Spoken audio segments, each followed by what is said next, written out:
Halo semuanya, perkenalkan saya Nora dari Universitas Lampung, Fakultas Teknik Jurusan Arsitektur, tahun angkatan 2019.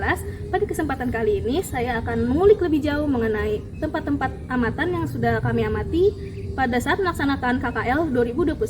Nah, di sebelah saya sudah ada teman saya nih, yaitu Pungkas. Halo. Nah, Pungkas ini akan membahas mengenai hutan kota GBK.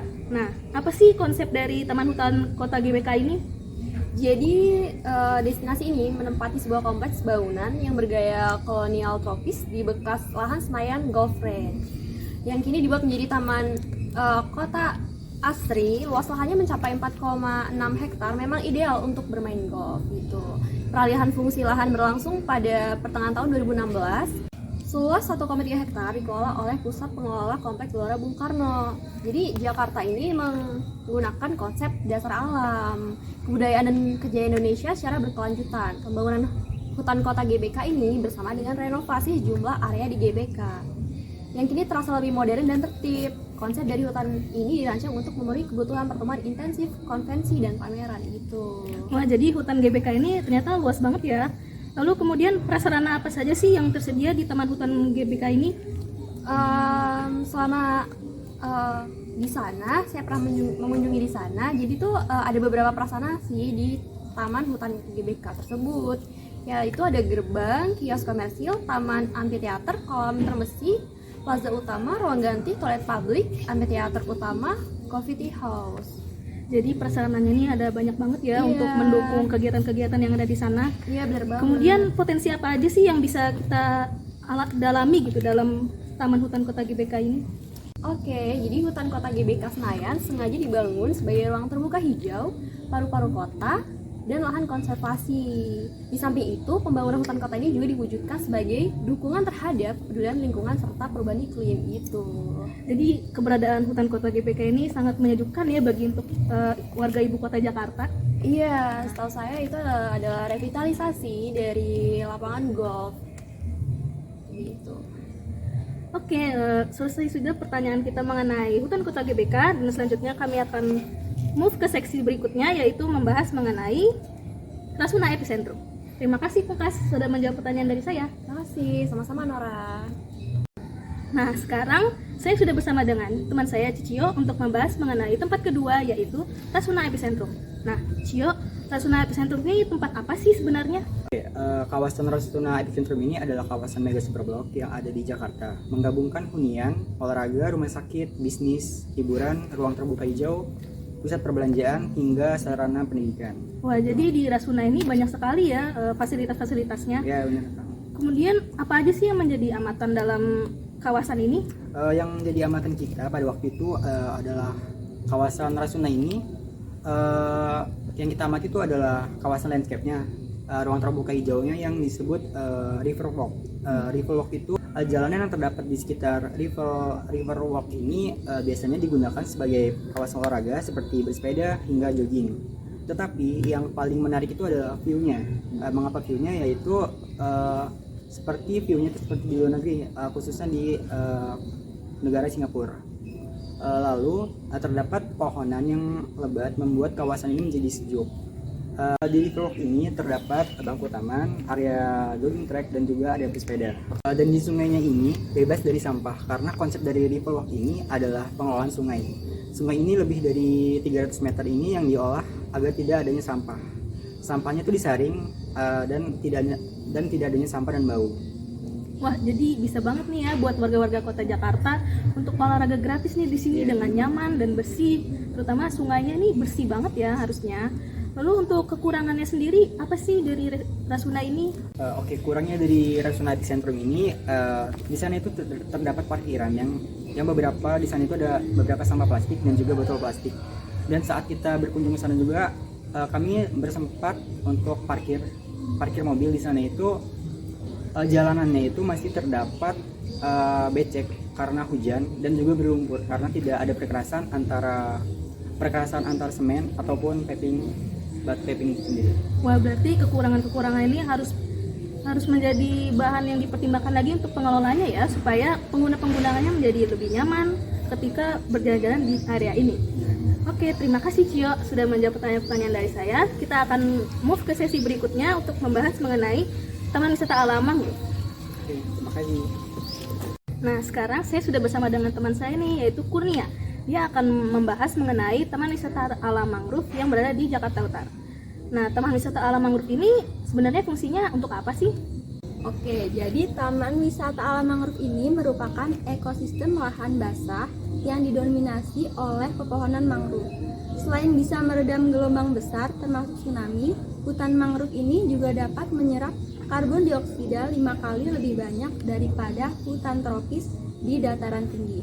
Dan yang tak kalah penting lagi nih, fungsinya yaitu sebagai tempat habitat dan naungan bagi beberapa jenis satwa liar. Taman Wisata Alam Mangrove ini sangat berperan ya untuk lingkungan kita. Dan kemudian untuk fasilitas-fasilitasnya sendiri ada apa aja sih?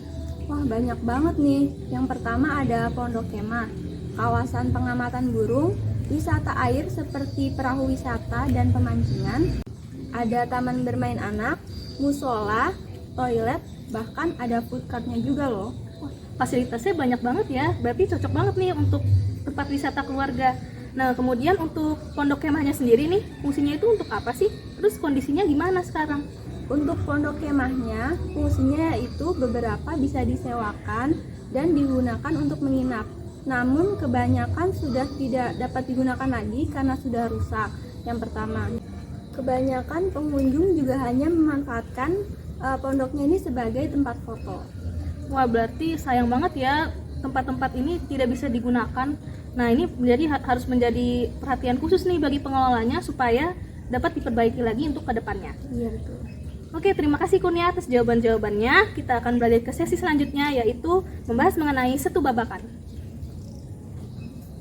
Nah, tempat keempat yang kita bahas adalah Setu Babakan nih. Di sini sudah ada Franz yang akan menjelaskan mengenai Setu Babakan. Nah, Franz, Setu Babakan ini sebenarnya apa sih? Setu Babakan ini sebenarnya kawasan, bisa dibilang kawasan cagar budaya ya, karena mereka ini dalam perlombaan pernah dilombakan juga maksudnya ya. Dia itu mendapatkan penghargaan anugerah wisata Indonesia di bidang cleanliness, healthy, safety and environment sustainability atau CHSA. Jadi gagasan dari Setu Babakan ini sebenarnya itu udah dimulai dari tahun 1990-an. Nah, tapi baru direalisasikan dalam bentuk proposal pengajuan itu di tahun 1993. Memang tujuannya mereka ini ingin membangun perkampungan pusat Betawi gitu. Jadi pada tahun 2005 itu dibuat peraturan Perda nomor 3 tahun 2005 tentang penetapan perkampungan budaya Betawi di daerah Srengseng Sawah yang sekarang jadi kampungnya Setu Babakan. Jadi ya bisa dibilang zonanya ini dari Setu Babakan itu terbagi 3. Ada zona A, zona B, zona C. Nah, itu sebagai pusat pengembangan budaya seperti Ruang Betawi. Yang B itu sebagai pusat kulinernya, tapi ini kuliner Nusantara, tapi tetap bangunannya temanya tema-tema Betawi. Untuk yang C ini sebagai area komersial untuk dagang orang dan juga untuk studi alam. Berarti Setu Babakan ini sangat kental dengan Betawi ya. Nah, untuk arsitekturnya sendiri bagaimana sih? Arsitekturnya ini, sebelum kita bahas arsitektur, kita paham dulu budayanya ya. Orang Betawi itu suka istilahnya mengambil budaya yang udah ada. Jadi Betawi itu kan kita kenal dari zaman-zaman era VOC, Belanda, Spanyol, terus juga ada era-eranya kolonial dan mulai ke era-era sekarang nih. Jadi budaya orang Betawi itu sebenarnya banyak dia ngambil budaya-budaya yang ada di daerah budaya-budaya sebelumnya. Jadi arsitektur yang diusung ini lebih ke vernakular. Mereka mengadopsi, kayak contoh ada lampu-lampu dari gaya-gaya Belanda. Nah, tentang Belanda sendiri budayanya kan banyak diambil nih dari orang-orang Betawi. Jadi ya bisa dibilang arsitektur yang digunakan ini arsitektur vernakular. Jadi menggunakan budaya-budaya yang ada di sekitarnya. Memang karena udah budayanya Betawi. Terus digabungkan dan dikreasikan oleh budaya mereka sendiri. Tapi mereka itu selalu menyimpulkan satu elemen, yaitu elemen bunga melati. Karena bunga melati di mereka itu seperti kompas. Karena memang latar belakang orang Betawi itu kan nggak cuman sekedar seperti petani, tapi juga ada yang petik laut dan juga pedagang. Berarti elemen bunga melati ini sangat penting ya bagi Betawi. Kemudian untuk koleksi dari museumnya nih, ada apa aja? Oke, jadi fokus amatan kami ini kan dalam satu babakan itu memang ya khusus dalam museumnya ya. Jadi museum ini memang terdapat barang-barang antik. Nah, syarat untuk disimpan barangnya sendiri itu mereka punya syaratnya. Minimal harus berusia 30 tahun dan dapat dibuktikan dengan saksi ataupun wasiat yang ada. Terus juga koleksi-koleksinya ini umumnya koleksi kebudayaan, seperti baju-baju pengantinnya mereka, baju sehari-hari, terus ada roti buaya, ada senjatanya mereka, terus juga ada jenis-jenis kebudayaan dan makanannya pun juga ada. Nah, untuk kawasannya sendiri sebenarnya di museum ini nyaman kok, ruangannya memang ber-AC ya, memang dia gede juga kan, jadi ada perasaan terbukanya kita itu gede memang. Tapi memang dalam pengamatan kita ini, dalam proses pengamatan lantai 3 ini memang AC nggak dinyalakan, karena kalau nggak salah tuh mereka lagi dalam masa rekonstruksi ya. Nah, last but not least, ada Erpetra Kalijodo yang akan dibahas oleh teman saya, yaitu Vioni. Nah, Vi, apa latar belakang dari dibangunnya RTH Kalijodo ini? Jadi sebelumnya Kalijodo ini merupakan kawasan kumuh. Di tahun 1600-an banyak etnis Tionghoa yang memanfaatkan Kalijodo ini sebagai tempat pencarian gunting. Nah, hal ini nih terus berlanjut sampai tahun 2000-an awal.